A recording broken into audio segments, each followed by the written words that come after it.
Après plusieurs années de mise en attente sur une histoire de science-fiction que Disney veut absolument développer depuis 1974, au départ un film catastrophe dans l'espace dont le premier titre est Space Station One. Le trou noir va être mis en chantier pour 1979. Tout droit, sorti de l'enfer de Dante. Un tournage dans le plus grand secret dont les studios sont interdits aux journalistes et dont les 4 plateaux mobilisés pendant plus de 120 jours sera même interdit à tout le monde. Chaque étape de l'écriture du scénario à la réalisation est mise sous scellé et surtout la fin qui se doit de rester très mystérieuse.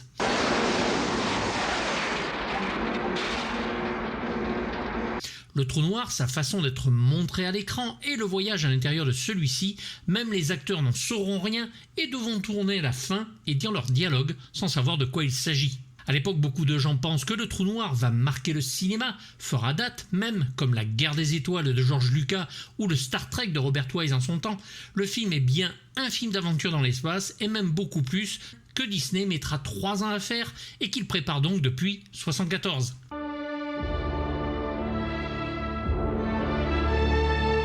Pour la firme, c'est leur premier film adulte, mais attention, ne comprenez pas pour adultes, mais reste dans le grand spectacle familial.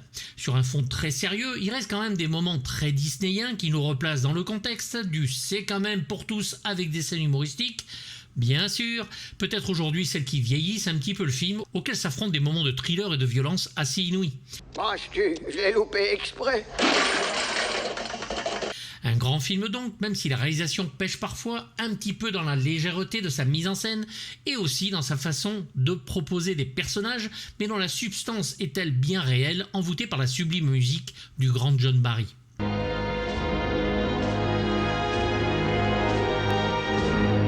Nous sommes donc à la fin du 22e siècle. Oui, on est mal barré aujourd'hui, je vous l'accorde, mais en 1979-1980, on y croit encore.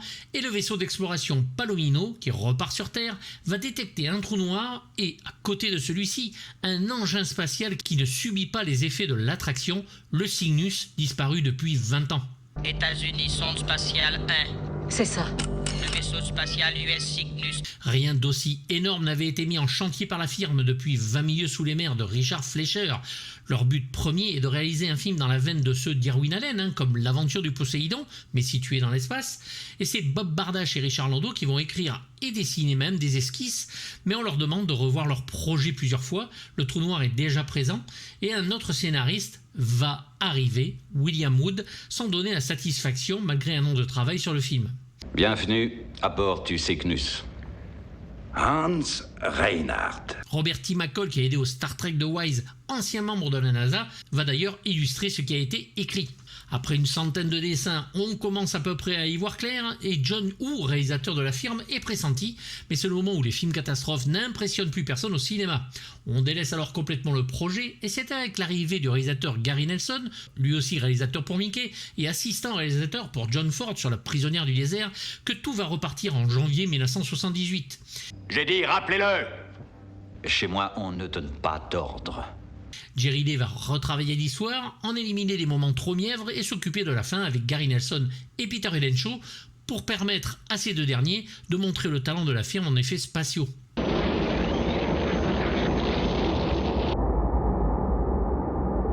Le film commence donc à être tourné alors que 3 600 000 $ ont déjà été dépensés et prend fin en avril 1979. Août de la même année d'ailleurs, alors que les effets sont en train d'être travaillés, le budget en est à 18 millions de dollars pour finir à 20. Rajoutons à cela 6 millions en publicité, il faut que le film marche, que dis-je, cartonne au box-office.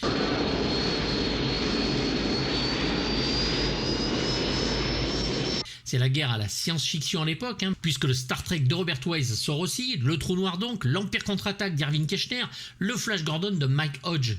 Le film est classé PG, Parental Guidance, donc pas que pour les enfants s'ils ne sont pas accompagnés, sort dans 700 salles, dont certains en format 70 mm, et ne rapportera que 35 millions de dollars et 1 400 000 entrées en France.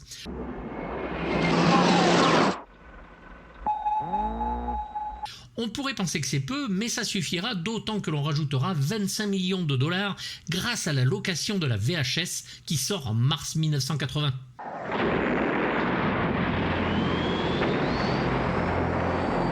De nombreux produits dérivés vont sortir aussi, dont une bande dessinée par Karl Falberg au scénario et Jack Kirby au dessin, des jouets Megotoys, des affiches, des pyjamas, des jeux et jeux vidéo, t-shirts, draps, bref, tout à l'effigie du film.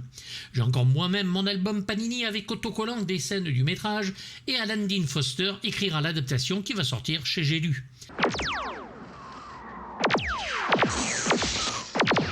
En France, 2 livres-disques sont édités par Hades et un 33 tours narré par Robert Hossein avec un 45 tours lui narré par Jean Topard, tous les deux de très belle facture. C'est un gros film impressionnant dont les effets et décors encore aujourd'hui restent sophistiqués et beaux à voir.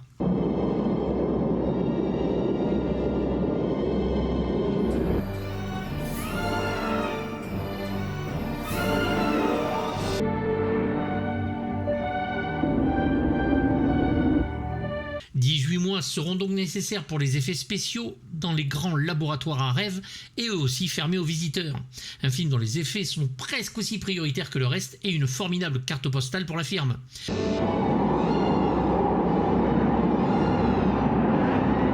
Peter Hellenshaw va prendre complètement en main la direction artistique du projet et changer de nombreux designs, dont celui du robot Vincent que McCall avait dessiné. Vincent, c'est mon nom. Au tir, je suis champion. Dégaine. Il va inventer un système informatisé, ACES, que l'on peut comparer à la Distraflex qu'avait utilisé John Distra dans Star Wars, et ce film sera pour lui son chant du cygne. Grâce à cela et son ordinateur de près d'1 million de dollars, les angles et prises de vue de caméra furent bien plus fluides pour les effets spéciaux comme les vitesses de leur déplacement et donneront des souplesses de mouvement jamais vues tout en réalisant plus rapidement les scènes.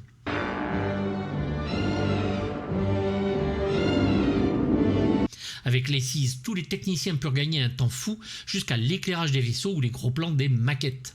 Le Trou Noir, lui, aura pris 7 mois pour être créé et sera fait en amont pour 250 000 $ et calme déjà son monde par sa présentation par une grille dans la bande-annonce ou le générique de début.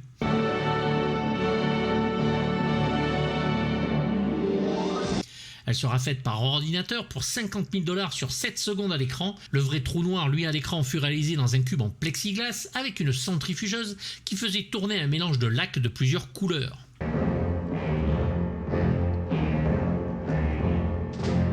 Danny Lee, une soixantaine d'années à l'époque, qui va être en partie chargé des maquettes et de leur explosion ou destruction, sera aidé sur son travail par Terry Sanders, qui avait travaillé sur L'île sur le toit du monde de Robert Stevenson. Ils vont créer tous les deux le Palomino, le Cygnus et le vaisseau sonde avec une équipe de 12 à 15 personnes.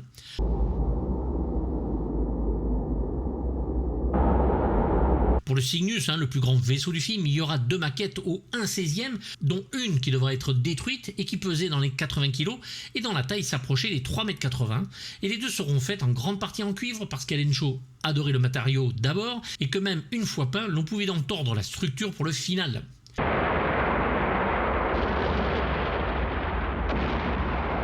Censé faire une longueur de 800 mètres dans le film, il fut éclairé par pas moins de 150 lampes. Même la tour, impressionnante, avec 3 mètres de hauteur et 50 kg en poids.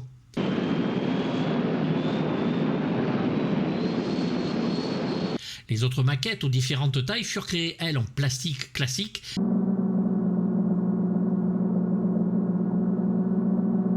Et George F. McGuinness va concevoir les robots.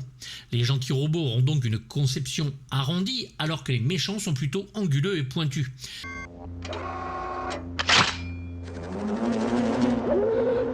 Maximilian, ou Max, sera souvent comparé au costume de guerrier japonais, alors que ce n'est pas du tout voulu, mais apparemment pure coïncidence. La couleur rouge, elle, est bien voulue pour suggérer et accentuer son côté agressif. Harry, ça c'est de l'inédit. Ils sont tous constitués d'une carcasse de fibres de verre et armés d'acier et d'aluminium. Ils sont suspendus par des fils, que l'on voit pas mal en HD ma foi, pour leur déplacement dans les airs. L'éventration de Maximilian par Vincent et son cri de douleur restent aussi bien en mémoire.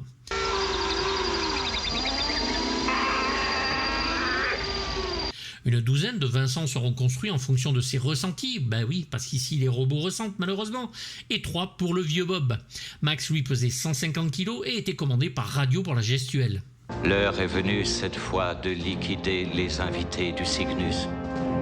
Les sentinelles par contre c'est autre chose, ils furent joués par des mimes professionnels en costume et lors des scènes avec un grand nombre d'entre elles ou les scènes d'action, les comédiens n'y voyaient absolument rien, ce qui fut donc un réel challenge pour régler les chorégraphies et synchronisations des mouvements.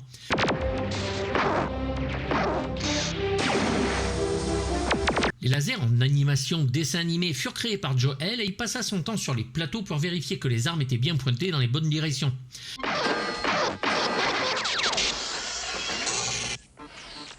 Big Thomas est au costume avec plusieurs nominations aux Oscars et un pour le Spartacus de Stanley Kubrick, avait aussi travaillé sur L'Âge de cristal de Michael Anderson, dont l'on reconnaît ici le design sur les techniciens des tableaux de bord du Cygnus.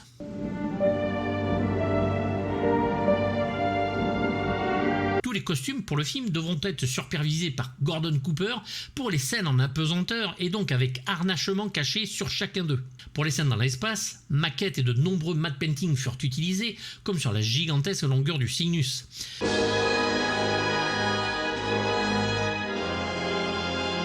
Un ordinateur va piloter les prises de vue grâce au MattScan inventé pour le film et qui servira dans les Disneyland, surtout la maison hantée.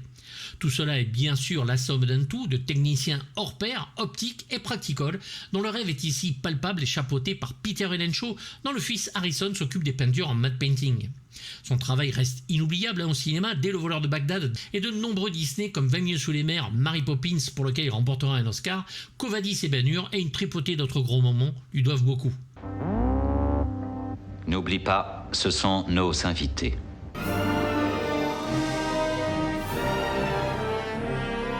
Où en seriez-vous, monsieur Booth, si vos fameuses autorités avaient rappelé Christophe Colomb? Maximilian Schell et le docteur Hans Reinhardt, capitaine du Cygnus qui a disparu depuis 20 ans et sorte de capitaine Nemo, génie et fou à la fois. Vous resterez dans la mémoire humaine comme un des plus grands savants de l'ère spatiale.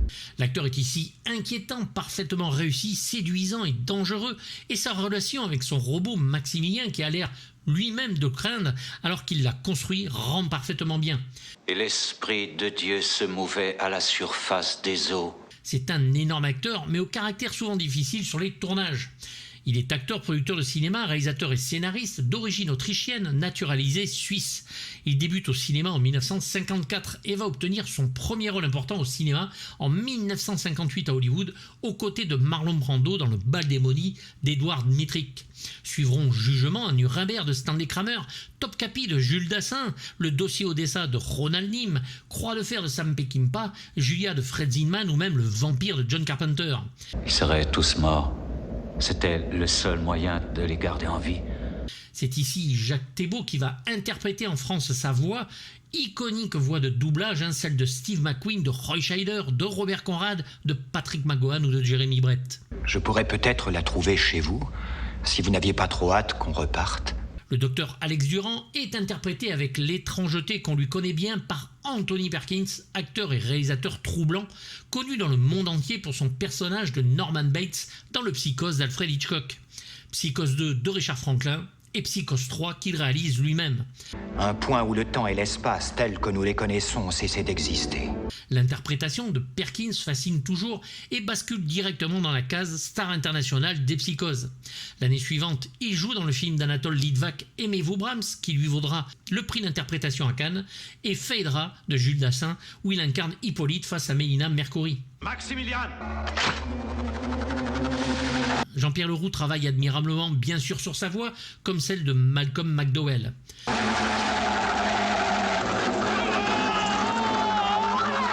La fin du personnage d'Alex Durand me calma comme un dingue à l'époque, gamin que j'étais, brutalement assassiné par Maximilian dans un moment assez sombre et là où le film bascule dans le sérieux.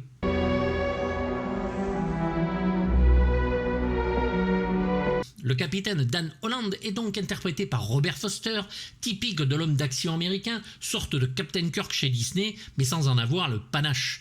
Pour Robert Foster, connaître ou pas la fin du film ne le dérange pas, pour lui c'est un des tournages les mieux préparés auxquels il est participé, et comme il le dit lui-même, chacun savait ce qu'il faisait, et chaque plan était réglé comme du papier à musique, ce qui lui va très bien.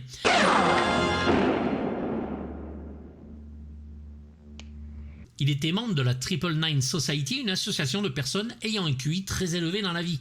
Il a joué dans de nombreux films de genre, parfois de films d'exploitation, mais sa carrière est relancée en 1997 grâce à Quentin Tarantino qui lui offre le rôle de Mac Sherry dans Jackie Brown. Son interprétation lui vaudra une nomination pour l'Oscar du meilleur acteur dans un second rôle. Je l'ai connu moi avec ce film, Le Trou Noir et Vigilant de William Lustig en 1981. Suivront de nombreux films, dont le Mulholland Drive de David Lynch ou La Chute de la Maison Blanche et sa suite La Chute de Londres d'Antoine Fuqua pour le premier et le deuxième de Babak Najafi, et sera le shérif Frank Truman dans la saison 3 de Twin Peaks. Bernard Voringer fait sa voix française. Contactez Vincent par perception extrasensorielle. Yvette Mimieux incarne le docteur Kate McCrae, télépathe. Et oui, cela existe dans ce monde, on peut parler avec le robot par télépathie. Et à la recherche de son père disparu justement sur le Cygnus, retrouvé devant ce trou noir. Mon père... Où est-il ? Remarquée en faisant partie des 4 finalistes choisis par Elvis Presley lors d'un concours de beauté, elle fait ses débuts au cinéma en 1960 dans la comédie Ces folles filles d'Ève dans Henry Levin et le film de science-fiction La machine à explorer le temps de Georges Pal où elle interprète le principal rôle féminin.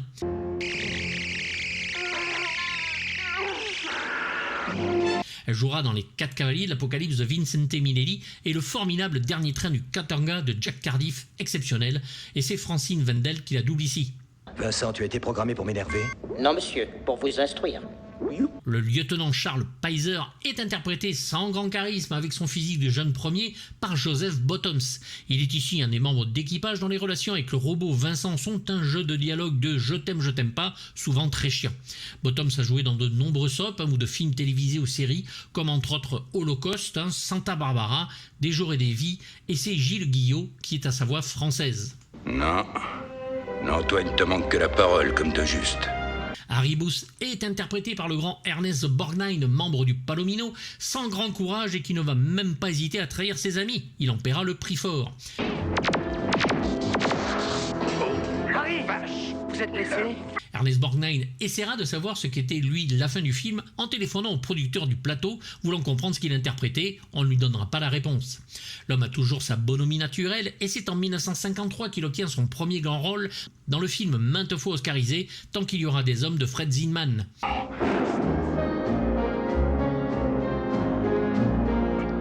Il y incarne le sergent Fatso Judson, violent et cruel. Il donne ensuite sa pleine mesure dans Un homme est passé de John Sturges, Veracruz de Robert Aldrich ou le Johnny Guitar de Nicolas Ray, 3 films qu'il impose comme l'un des méchants d'Hollywood. Faites-le sauter avant qu'on soit touché. Feu! Ernest Borgnine obtient l'Oscar du meilleur acteur en 1955 pour le rôle de Marty Piletti dans Marty de Del Berman. Ce rôle lui permettra d'aborder une nouvelle facette de son travail d'acteur. Il y joue un boucher timide et tendre.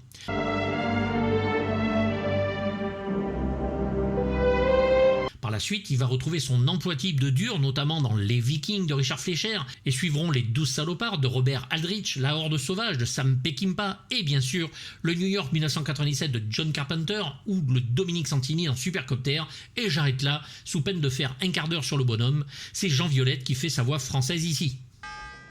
Bien tiré, Bobby. Le capitaine Starr, chef des gardes du Cygnus, dont le duel avec Vincent nous avait plu à l'époque, mais qui ici est quand même sacrément ridicule quand on le revoit, est interprété ici sous l'armure par Tom McLaughlin. Alors, en acteur, ça ne vous dira pas grand-chose, mais en réalisateur, on lui devra Vendredi 13-6, Jason le mort-vivant, ou Vengeance diabolique d'après Stephen King, un téléfilm. Qui casse les verres, comme on dit, les paix. Roddy McDowall interprète la voix de Vincent en VO, acteur très connu pour avoir joué Cornelius et César dans la saga La Planète des Singes, sauf bien sûr dans Le Secret de la Planète des Singes, pris par un autre film.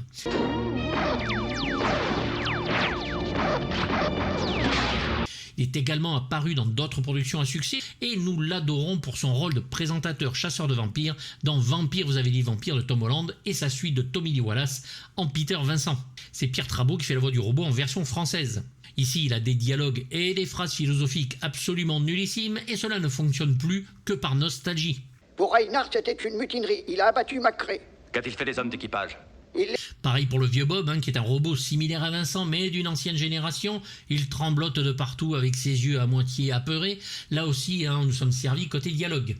J'ai fait mon temps, tu sais. Mais un peu de moi part avec toi. C'est Slim Pickens qui va le doubler en VO, qui jouera dans de nombreux westerns, et dans le Docteur Folamour de Stanley Kubrick, où il y fait son dernier rodéo en criant « Yahoo !»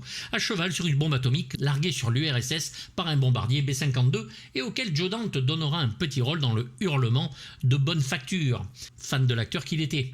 C'est le grand Henri Labussière, voix très connue, qui fait sa voix française.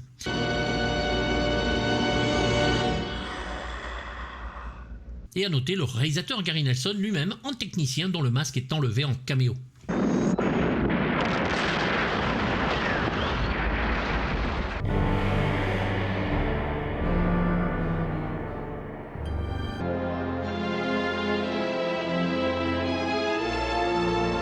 John Barry, grand compositeur devant l'éternel et à qui l'on doit le son de James Bond, est engagé ici pour composer la musique du film. 92 instruments et première musique pour le studio Disney. C'est une grande musique symphonique qui appuie admirablement le film et établit le ton et le rythme.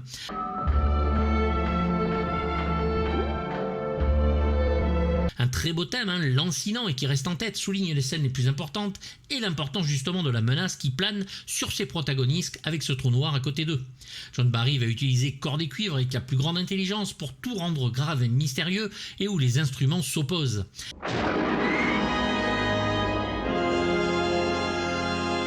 Barry nous livre aussi un fantasme musical, une de ses meilleures partitions, avec la puissance nécessaire à ce genre de film. Film qui, lui, repose sur deux thèmes principaux présentés dès l'ouverture et l'autre que l'on entendra dès le générique de début et qui va nous suivre tout au long du film, le thème principal, celui du trou noir. Dan, vous n'êtes pas blessé? Une des premières musiques enregistrées en numérique, au son absolument superbe et qui sortira en vinyle à l'époque chez Disneyland Records, et faudra attendre 2011 pour qu'Intrada puisse enfin nous faire profiter du son et de l'intégralité de la musique et de son thème à 7 notes. Une dramatique superbe écrite avec un talent que l'on connaît bien sur la musique du grand et talentueux compositeur. Une valse musicale même qui va passer les épreuves du temps et qui dès l'écoute nous ramène en 1980 à la vision que j'avais eue à l'époque du film. Préparez les réacteurs. 30 ans d'attente pour enfin écouter la musique complète, c'est un peu long, mais les accords mystérieux, le thème sur l'héroïsme de l'ouverture, qui sera celui où Kate est sauvée par des robots, reste aussi le bon moment. Ce dernier thème d'ailleurs, bien que très bien sur l'ouverture, reste le plus faible du film, et comme deuxième thème, il aurait été génial d'en avoir un plus en adéquation avec le principal thème sur l'héroïsme.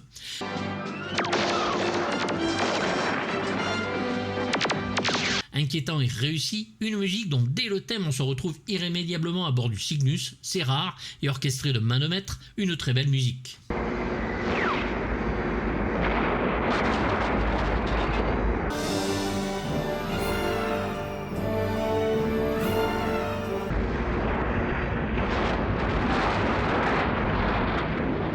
Film à la Jules Verne, dont le paradoxe est d'être en même temps un film profond dont le thème est quasi mystique et une réflexion sur la vie, la mort et bien sûr l'au-delà.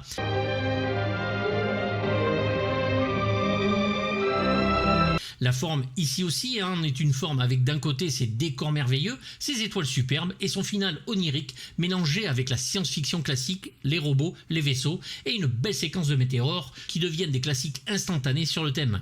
Le final oscille ici entre réflexion scientifique et religieuse, un autre paradoxe, et reste une énigme à l'époque dont leur explication satisfait tout le monde.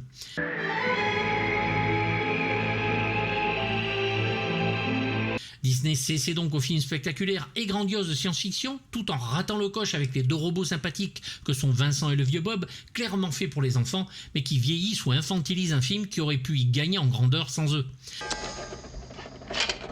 Tu lui reflanquais la pile si t'avais pas bousculé.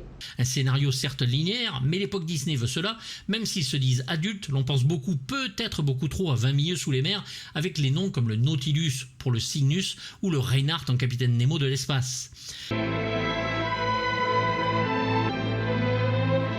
Les robots donc enfantins et leurs querelles pas plus adultes, on aurait quand même pu passer dessus, mais peut-être que là où le film pêche, c'est tout simplement sur son casting, même si ici il est de luxe. En effet, mis à part le grand méchant, il nous manque carrément un grand héros ou héroïne, quelqu'un envers qui les enfants, voire les adultes de l'époque auraient pu s'identifier, le Kirk Douglas face au James Mason.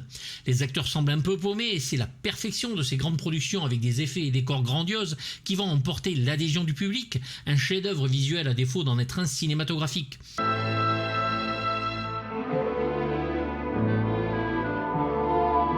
conte de fées dans l'espace, où le merveilleux se trouve ici sur le visuel, où les châteaux sont des vaisseaux spatiaux. Bref, malgré ses gros défauts, Le Trou Noir reste peut-être dans l'imaginaire parce que tout simplement ce n'est pas un film comme les autres. Vous me connaissez assez maintenant pour savoir à quel point je crie haut et fort que le cinéma d'aujourd'hui ne prend plus aucun risque, et que souvent quand risque il y a, il ne paie pas.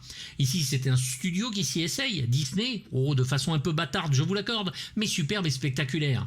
The Black Hole, Le Trou Noir sera un demi-succès, mais succès quand même, malgré l'idée que les gens en ont d'un bide.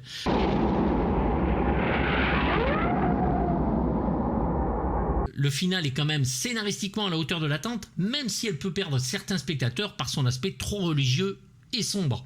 Comme beaucoup d'histoires à la Disney, les personnages, si on y regarde de plus près, ont leur double plus ou moins maléfique. Reynard et Maximilien sont démons finissant à régner sur leur enfer de Dante.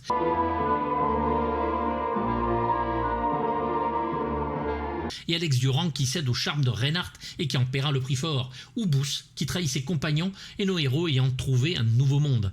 Nous sommes donc loin des films de la coccinelle et vivement 1982 pour que Disney nous propose son trône de Steven Lisberger dont j'avais parlé, 1h30 qui passe comme une lettre à la poste, avec ce qu'il faut d'aventure et de mystère pour rester un petit classique, loin du chef-d'œuvre annoncé certes, mais restant ce petit film que l'on n'oublie pas, nous faisant bien rêver, en tout cas moi étant gosse, et satisfaisant assez le fan de science-fiction que j'étais.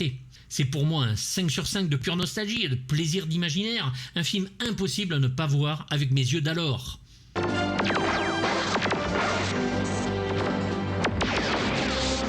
Voilà, bien sûr, c'est un film dont je voulais parler. Les risques chez Disney, c'est quand même très rare aujourd'hui. Vous êtes tout le temps en parler. Autant parler de quand ils le font bien. Là, c'est le cas. J'espère que vous êtes d'accord avec moi. J'attends bien sûr vos commentaires. Si ça vous intéresse, vous avez bien sûr sur mon Patreon une version un petit peu plus longue. N'hésitez pas à y aller voir et vous abonner si vous le pouvez. Je vous dis à très bientôt pour du lourd. Bye bye.